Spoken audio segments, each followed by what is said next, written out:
জলঙ্গিতে vote প্রচারে তৃণমূল প্রার্থী আবু তাহের খানকে চ্যালেঞ্জ সিপিএম প্রার্থী মোহাম্মদ সেলিমের। প্রার্থী ঘোষণার পর মুর্শিদাবাদের জলঙ্গিতে এই প্রথম নির্বাচনী প্রচারে মোহাম্মদ সেলিম। রবিবার 24শে মার্চ মুর্শিদাবাদ লোকসভা কেন্দ্রে কমরেডদের নিয়ে রাস্তায় সিপিএমের রাজ্য সম্পাদক তথা প্রার্থী মোহাম্মদ সেলিম। শনিবার 24শে মার্চ প্রার্থী ঘোষণার পর মুর্শিদাবাদের উদ্দেশ্যে তিনি রওনা দিয়েছিলেন।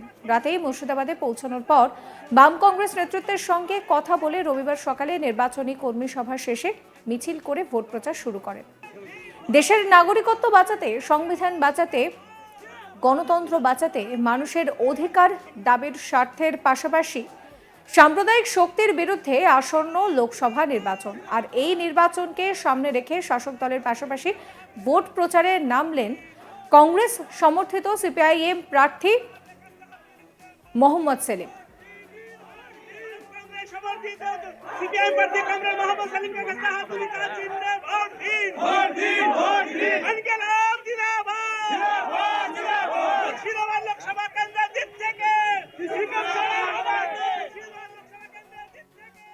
তিনি ভোট প্রচার শুরু করলেন মুর্শিদাবাদের জলঙ্গির সাগরপাড়ায়। নির্বাচনী প্রচারে নেমে বিস্ফোরক মন্তব্য করলেন মুর্শিদাবাদের সিপিএম প্রার্থী মোহাম্মদ সেলিম। তিনি বলেন যে তৃণমূল এই কথা যা বলছে তা ভয় পেয়ে বলছে, কারণ তৃণমূলের কথা এখন আর কেউ বলছে না। ভয়ে লুকিয়ে রয়েছে তৃণমূল।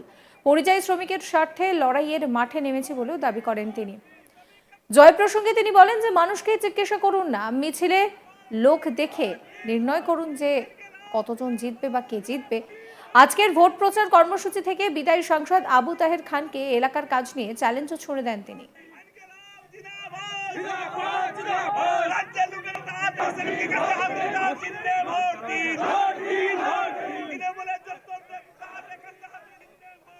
কি বলছেন মোহাম্মদ সেলিম শোনাবো। পরিযায়ী শ্রমিকদের স্বার্থের জন্য আমি এসেছি, এই কথাই তো আরএসএস সব জায়গায় বলছে। যেখানে বাংলাভাষী মানুষ মহারাষ্ট্রে, হরিয়ানায়, যেখানে গুরগাঁওতে কাজ করছে, সেখানে ওদেরকে পরিযায়ী বলে বলে বাংলাদেশি। এটা তৃণমূল আর বিজেপি একই কথা বলে। মানুষ বলবেন, আমাকে জিজ্ঞেস করো না। এই মিছিল, এই উৎসাহ দেখো, মিছিল দেখাও। মুর্শিদাবাদের তৃণমূল প্রার্থী বলছেন যে আপনারা বিগত দিনে যিনি এমপি ছিলেন বদরুদ্দোজা খান, তিনি নাকি 12.5 কোটি টাকা আনতে পারেননি, ইনি এনে কাজ করছেন। বিষয়টাকে কোন চোখে দেখবেন? বদরুদ্দোজা খান যথেষ্ট সবল, সক্রিয়, এখনো সতেজ এবং রাজনৈতিক কর্মী এবং নেতা। আমার পার্টির রাজ্য কমিটির সদস্য, এমপি হিসেবে কি করেছে এখানকার মানুষ জানেন। আর নাহলে তোমাকে বলবো একটা স্পেশাল ইন্টারভিউ করো, বদরুদ্দোজা খান সব খুলে বলে দেবে। এদিকে মুর্শিদাবাদে এই লড়াইটা যে বেশ জোর কদমে হতে চলেছে তা বোঝাই যাচ্ছে। মুর্শিদাবাদে কিন্তু প্রচার শুরু করেছেন তৃণমূল প্রার্থী আবু তাহের খানও। প্রচারে বেরিয়ে তার প্রতিদ্বন্দ্বী মোহাম্মদ সেলিমকে তিনি পাল্টা চ্যালেঞ্জ ছুড়ে দেন। তিনি বলেন যে মুর্শিদাবাদের সাংসদ ছিলেন যিনি, তিনি কোনো রকম কোনো কাজ করেননি, তিনি সিপিএমেরই লোক ছিলেন। তিনি 12.5 কোটি টাকা খরচ করতে পারেননি। সেই সিপিএমকে বাংলার মানুষ আর প্রশ্রয় দেবে না। রাজ্যে 34 বছর শাসন করলেও বিধানসভায় একজনও সদস্য নেই। বাংলায় কে লুট করেছে সিপিএম।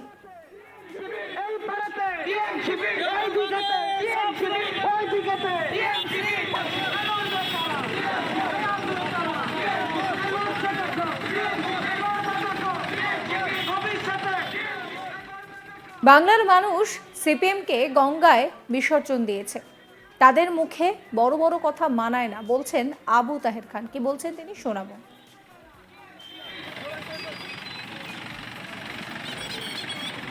যে মোহাম্মদ সেলিমকে আমিও আজকেও চ্যালেঞ্জ ছুটছি যে সিপিএমের সাংসদ ছিলেন সৈয়দ বদরুদ্দোজা খান। তিনি 5 বছরের 2.5 বছরের টাকা খরচ করেছে, 2.5 বছরের টাকা পাইনি। ডিএম সাহেবের মারফত সেই টাকা আমি নিয়ে এসেছি। নিয়ে এসে ডোমকল কেন আমার লোকসভায় খরচ হচ্ছে 12.5 কোটি টাকা সিপিএমের প্রাক্তন এমপি খরচ করতে পারেনি। আর সেই সিপিএমকে বাংলার মানুষ প্রশ্রয় দেবে না। দেখুন, সেলিম অনেক কথাই বলে, তাহলে পশ্চিম বাংলায় যে দল 34 বছর শাসন করলো সেই দলের একটা সদস্যও জিততো না। দুর্ভাগ্য, মোহাম্মদ সেলিমকে পদত্যাগ করা উচিত। এই সেলিমের বড় বড় কথা বলছে, একটা মেম্বার নাই বিধানসভায়। 34 বছর শাসন করেছে এরা, বাংলাকে লুট করেছে, বাংলাকে একদম রসাতলে নিয়ে গেছে সিপিএম। তাই বাংলার মানুষ সিপিএমকে গঙ্গায় বিসর্জন দিয়ে দিয়েছে। এদের বড় কথা মানাই না।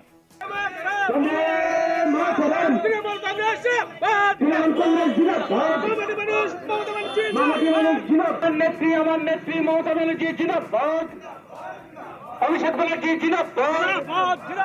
এই ভোট দেবেন কোনখানে? আন্দোলনীয় আবু তাহের খান জিন্দাবাদ। প্রসঙ্গত, রাজ্যে তৃতীয় দফায় ভোটের দিন অর্থাৎ 7ই মে ভোট গ্রহণ হবে মুর্শিদাবাদে। ওই দিন ভোটে শেষ হাসি কে হাসে এখন সেটাই দেখার।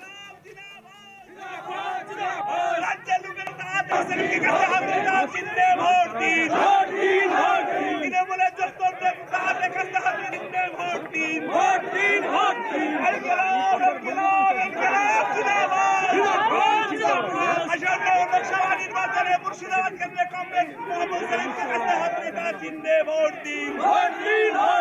ইনকিলাব জিন্দাবাদ, ইনকিলাব জিন্দাবাদ, ইনকিলাব জিন্দাবাদ। টিএমসিপি লড়ছে কারা? টিএমসিপি আমরা কারা? টিএমসিপি লড়বে কারা? টিএমসিপি হসপিটালে। জলঙ্গিতে ভোট প্রচারে তৃণমূল প্রার্থী আবু তাহের খানকে চ্যালেঞ্জ সিপিএম প্রার্থী মোহাম্মদ সেলিমের। প্রার্থী ঘোষণার পর মুর্শিদাবাদের জলঙ্গিতে এই প্রথম নির্বাচনী প্রচারে মোহাম্মদ সেলিম। রবিবার 24শে মার্চ মুর্শিদাবাদ লোকসভা কেন্দ্রে কমরেডদের নিয়ে মিছিল করেন তিনি। নির্বাচনে মুর্শিদাবাদ কেন্দ্রে কমবেন মোহাম্মদ সেলিমকে কাছে হাত দিয়ে তারা চিনতে ভোট দিন। কংগ্রেস সমর্থিত সিপিএম প্রার্থী কংগ্রেস মোহাম্মদ সেলিমকে কাছে হাত দিয়ে তারা চিনতে ভোট দিন। মোহাম্মদ সেলিম কি বলছেন শোনাবো আরো একবার আপনাদের।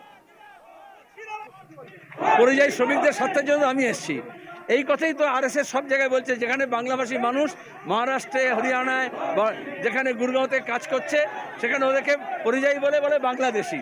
এটা তৃণমূল আর বিজেপি একই কথা বলে। মানুষ বলবেন, আমাকে জিজ্ঞেস করো না। এই মিছিল, এই উৎসাহ দেখো, মিছিল দেখাও। মুর্শিদাবাদের তৃণমূল প্রার্থী বলছেন যে আপনারা বিগত দিনে যিনি এমপি ছিলেন বদরুদ্দোজা খান, তিনি নাকি 12.5 কোটি টাকা আনতে পারেননি, ইনি এনে কাজ করছেন। বিষয়টাকে কোন চোখে দেখবেন? বদরুদ্দোজা খান যথেষ্ট সবল, সক্রিয়, এখনো সতেজ এবং রাজনৈতিক কর্মী এবং নেতা। আমার পার্টির রাজ্য কমিটির সদস্য, এমপি হিসেবে কি করেছে এখানকার মানুষ জানেন। আর নাহলে তোমাকে বলবো একটা স্পেশাল ইন্টারভিউ করো, বদরুদ্দোজা খান সব খুলে বলে দেবে।